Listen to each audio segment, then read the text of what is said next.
তোমরা যারা ক্যালকাটা ইউনিভার্সিটির আন্ডারে প্রথম সেমিস্টারের ছাত্রছাত্রী আছো, অর্থাৎ নতুন কলেজে অ্যাডমিশন নিয়েছো, তোমাদের জন্য আজকের ক্লাস খুবই গুরুত্বপূর্ণ।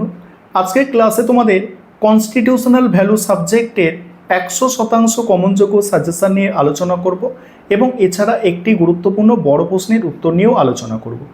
তোমরা যারা প্রথম সেমিস্টারের ছাত্রছাত্রী আছো, তোমাদের এই কনস্টিটিউশনাল ভ্যালু অর্থাৎ সাংবিধানিক মূল্যবোধ এই সাবজেক্টটা প্রথম সেমিস্টারে কম্পালসারি সাবজেক্ট, অর্থাৎ তোমরা সায়েন্স হও, আর্টস হও, কমার্স হও, অনার্স হও, এমডিসি হও, প্রত্যেকের 50 নম্বরের পরীক্ষা হবে এবং দুটো 25 নম্বরের প্রশ্নের উত্তর কিন্তু তোমাদের করতে হবে। এখানে কোনো ছোট প্রশ্ন কিন্তু থাকছে না।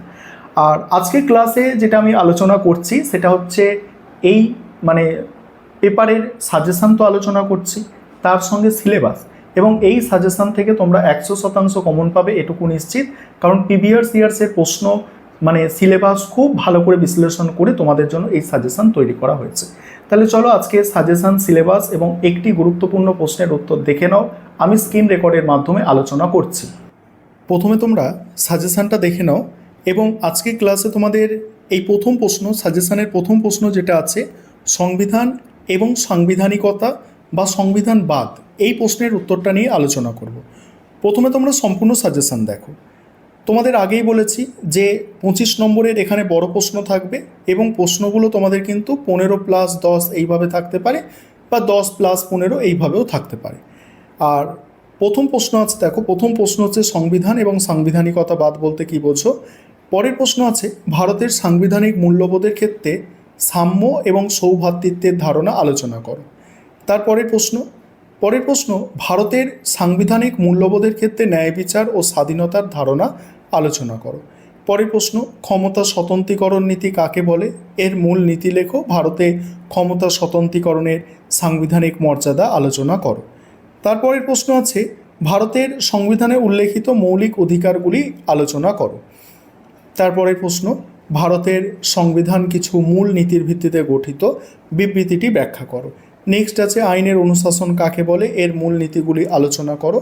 তারপরে ভারতের সংবিধানে উল্লেখিত স্বাধীনতার অধিকারটি আলোচনা করো। নেক্সট আছে ভারতের সংবিধানের প্রস্তাবনায় উল্লেখিত সার্বভৌমিকতা, সমাজতন্ত্র এর অর্থ লেখো। আর পরের প্রশ্ন আছে, দেখো পরের প্রশ্ন ভারতের সংবিধানে উল্লেখিত ধর্মনিরপেক্ষতা, গণতন্ত্র, প্রজাতন্ত্র সম্পর্কে আলোচনা করো।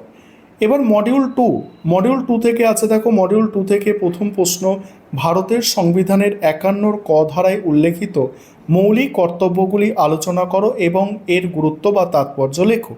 পরের প্রশ্ন ভারতের সংবিধানে মৌলিক দায়িত্ব উদ্ভবের প্রেক্ষাপট আলোচনা করো।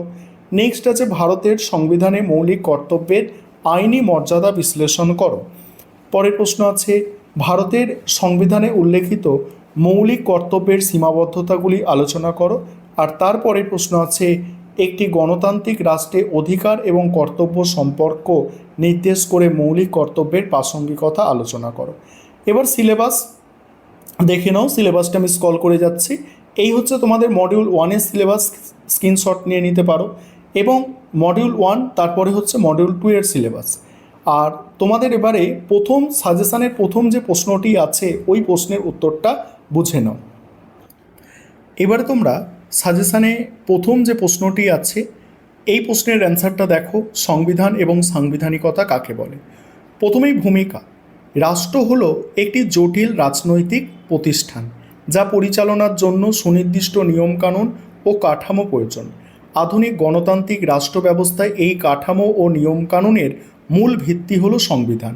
আর শাসন ব্যবস্থায় সেই সংবিধানের আধিপত্য বা প্রাধান্য মেনে চলার নীতিটি হলো সাংবিধানিকতা বা সংবিধানবাদ। একটি সুস্থ গণতান্ত্রিক রাষ্ট্র গঠনে এই দুটি ধারণার গুরুত্ব অপরিসীম।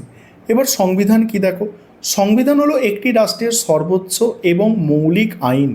সাধারণভাবে বলতে গেলে রাষ্ট্র পরিচালনার জন্য প্রয়োজনীয় লিখিত অলিখিত নিয়মকানুনের সমষ্টিকে সংবিধান বলা হয়।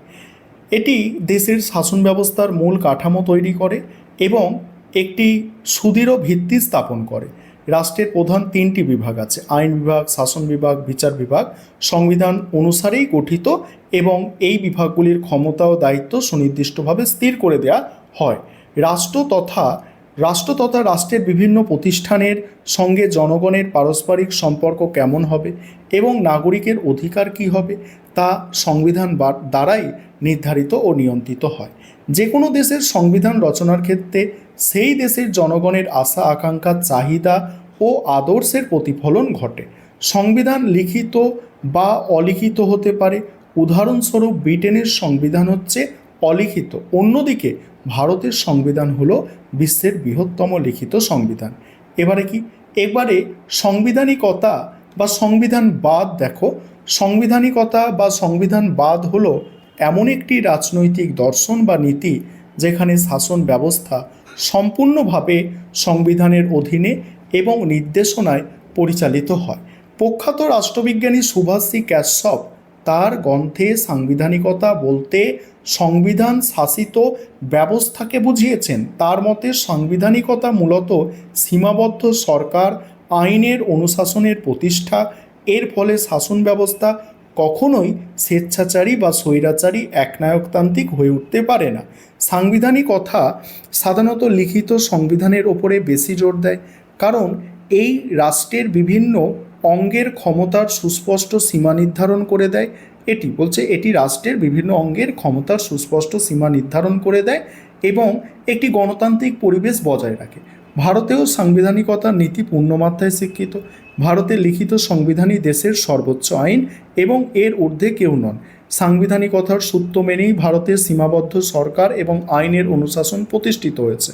ফলে ক্ষমতা বা পদমর্যাদা নির্বিশেষে দেশের প্রধানমন্ত্রী থেকে শুরু করে সাধারণ কৃষক পর্যন্ত সকলেই আইনের দৃষ্টিতে সমান এবং বেআইনি কাজের জন্য সাধারণ আদালতের কাছে সমানভাবে দায়বদ্ধ। এবার উপসংহারে কি বলা হচ্ছে? পরিশেষে বলা যায় সংবিধান এবং সাংবিধানিকতা একে অপরের পরিপূরক।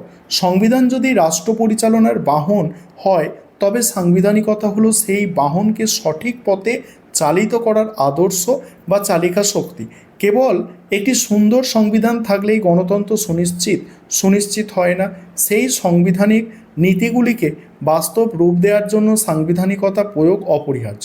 এই দুয়ের সফল সমন্বয়ের মাধ্যমেই একটি দেশের আইনের শাসন, নাগরিকদের অধিকার সুরক্ষা এবং প্রকৃত গণতন্ত্র প্রতিষ্ঠা করা সম্ভব। এই ছিল তোমাদের আজকে ক্লাস।